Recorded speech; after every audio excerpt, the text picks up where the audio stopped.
Alright, what's up guys? Let's talk about how artist managers make money. So first off, I want to say, if you don't know what artist manager is, it's basically the person that organizes all the behind the scenes or most of the behind the scenes work for an artist. Travis Scott's manager, for example, would fucking deal with his behind the scenes booking shows, managing brand deals, managing artist features, and generally they take a cut anywhere between 5 to 20%, depending on the negotiations, of all the gross revenue that artists make. This could literally be from anything. It could be from streaming, it could be concerts and touring, merchandise, literally whatever. They take a cut of that for helping them with all this stuff. So that's the first example. Second example is, even though I just mentioned it, is touring and live performance revenue. I just wanted to mention this here because it's a majority cut from what they take, because most artists that are signed to a record deal, at least, they don't really make that much just off streaming alone. So touring is generally their number one source of income. So that's why managers would make the most from this, because they're taking a percentage of everything that the artist is making. So this being their number one revenue source, this is generally how managers would make the most money too. So any ticket sales, VIP, whatever, literally whatever comes with touring, ticket, whatever, they would make a cut of that. Next, brand deals. Any brand deal that an artist signs, it doesn't matter if it's literally the local lemonade stand to Nike, they would take a cut because they helped organize it. Next is any like publishing or licensing deals. So let's just say Pharrell's manager sets up the deal between Despicable Me and Pharrell to use that song Happy. Pharrell's manager, because he helped organize it, I imagine,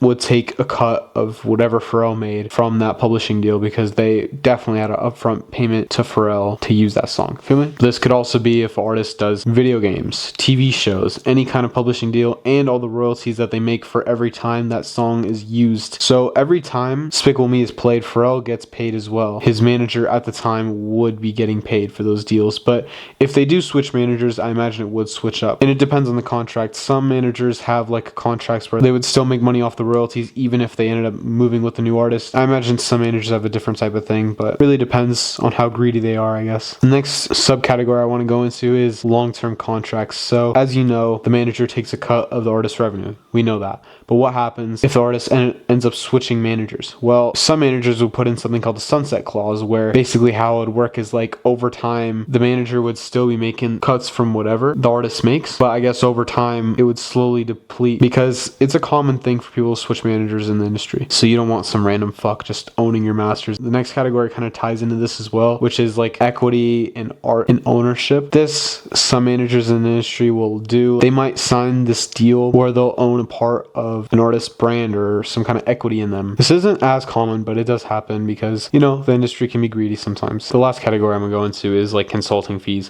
I mean, this is generally more rare. This is basically when like smaller artists or people just pay managers for help, in a sense. And this model works because like the artists that usually do this are like newer and aren't established, so the manager would be like taking a risk, just taking them on fully without some kind of incentive. I'm gonna end it right here. Let me know if you guys learned anything in this video. I certainly did. And yeah, bye.